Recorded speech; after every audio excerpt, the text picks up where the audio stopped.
Hello everyone, स्वागत है आपका मैथ्स लर्निंग चैनल में। और आज हम एक इम्पॉर्टेंट थ्योरम के बारे में पढ़ेंगे, उसका प्रूफ देखेंगे। सो स्टार्ट करते हैं। In any group G dot proof that order of A equal होता है ऑर्डर ऑफ ए इनवर्स के, where A belongs to G. So किसी ग्रुप, हम कोई ग्रुप ले रहे हैं जी डॉट, और हमें प्रूफ करना है कि ए का ऑर्डर और ए के इनवर्स का ऑर्डर, जहाँ ए क्या है जी को बिलोंग कर रहा है, तो वो दोनों ऑर्डर जो होते हैं वो सेम होते हैं। तो हम इसका प्रूफ देख लेते हैं। तो प्रूफ के लिए हम सबसे पहले क्या करेंगे, ऑर्डर ऑफ ए मान लेते हैं और ऑर्डर ऑफ ए इनवर्स हम मान लेते हैं। तो सबसे पहले हम लेट करेंगे कि ऑर्डर ऑफ ए हम मान लेते हैं N, and order of A inverse मैं थोड़ी देर के लिए मान लेती हूँ एम।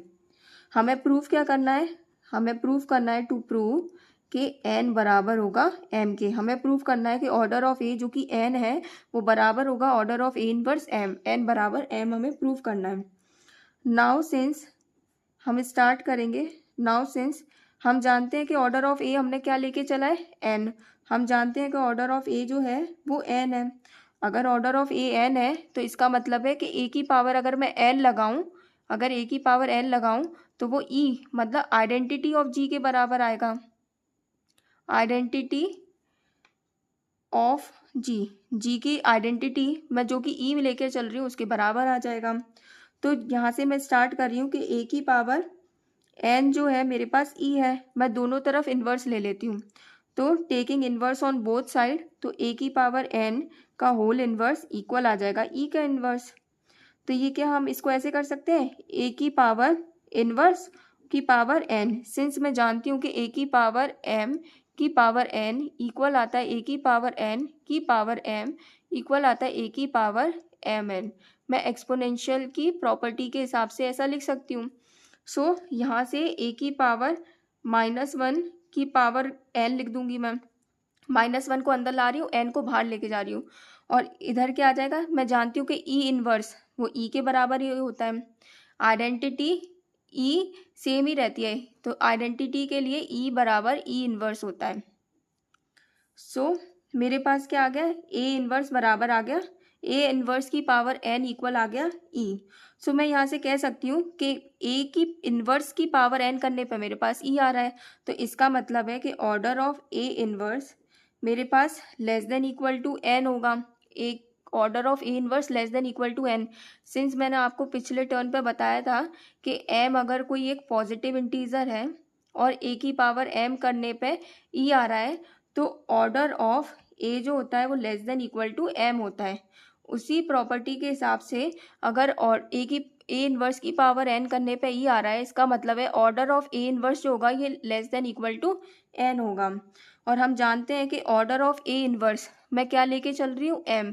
तो मैं ऑर्डर ऑफ ए इनवर्स की जगह एम लिख दूंगी और ये less than equal to N आ जाएगा। तो अभी मेरे पास आ गया M less than equal to N. इसको मैं थोड़ी देर के लिए फर्स्ट इक्वेशन मान लेती हूँ। नाउ मैं ऑर्डर ऑफ ए लेके चली थी, अब मैं अगेन लेके चलूंगी ऑर्डर ऑफ ए इनवर्स। तो अगेन सिंस अब मैं लेके चलूंगी ऑर्डर ऑफ ए इनवर्स। क्या ले माना है मैंने, ऑर्डर ऑफ ए इनवर्स माना है एम, तो ये है मेरे पास एम। तो अगर order of A inverse M है लेके चल रही हूँ मैं, तो इसका मतलब है कि ए की पावर ए इनवर्स की पावर एम करने पे ई आएगा, आइडेंटिटी के बराबर आएगा। यहाँ पर आप वापस लिख सकते हैं आइडेंटिटी ऑफ जी, जी की आइडेंटिटी है, ये लेके चल रही हूँ इसलिए ए इनवर्स की पावर एम ई होता है। अब मैं क्या करूँगी, ए इनवर्स की पावर एम बराबर ई है मेरे पास, तो मैं क्या करूँगी, बाय एक्सपोनेंशियल की प्रॉपर्टी से मैं इसको लिख सकती हूँ ए की पावर एम की होल इनवर्स। मैं एम को अंदर लेके जा रही हूँ, इनवर्स वाली पावर को बाहर निकाल रही हूँ, और ये इक्वल आ जाएगा ई। तो मैं दोनों तरफ अगर इन्वर्स ले लूँगी तो ये मेरे पास आ जाएगा ए की पावर एम, और इन्वर्स ले लूँगी तो -1 इंटू -1 1 हो जाएगा, तो ए की पावर एम बचेगा, और यहाँ पर से आ जाएगा ई इन्वर्स। तो मेरे पास आ जाएगा ए की पावर एम, और मैं जानती हूँ ई इन्वर्स बराबर ई होता है, सिंस आइडेंटिटी ई बराबर होती है उसके इन्वर्स के। सो मेरे पास आ जाएगा ए की पावर एम बराबर ई। सिंस अगेन वही वाली प्रॉपर्टी से ऑर्डर ऑफ अगर ए की पावर m करने पे ई आ रहा है, इसका मतलब है order of A less than equal to m होगा, या तो m के बराबर होगा या m से छोटा होगा। मेरे पास ऑर्डर ऑफ ए क्या है, मैं क्या लेके चल रही हूँ, ऑर्डर ऑफ ए लेके चल रही हूँ मैं n, तो मैं ऑर्डर ऑफ ए की जगह क्या लिख दूंगी, n, तो n मेरे पास आ जाएगा less than equal to m। ये मैं दूसरी इक्वेशन मान लेती हूँ। सिंस मैं दोनों इक्वेशन को देखूँ by equation first and second, एक में लिखा है m less than equal to n और एक में लिखा है n less than equal to m, ये तभी पॉसिबल है जब m बराबर n होगा। सो मैं लिख दूंगी therefore from equation first and second से मेरे पास आ गया m बराबर n।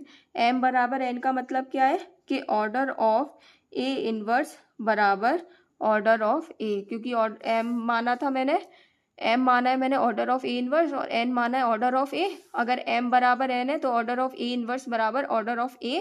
सो मैं यहाँ पर लिख दूंगी हैंस प्रूव्ड, यही मुझे प्रूव करना था। सो आई होप आप लोगों को ये वीडियो समझ में आई होगी।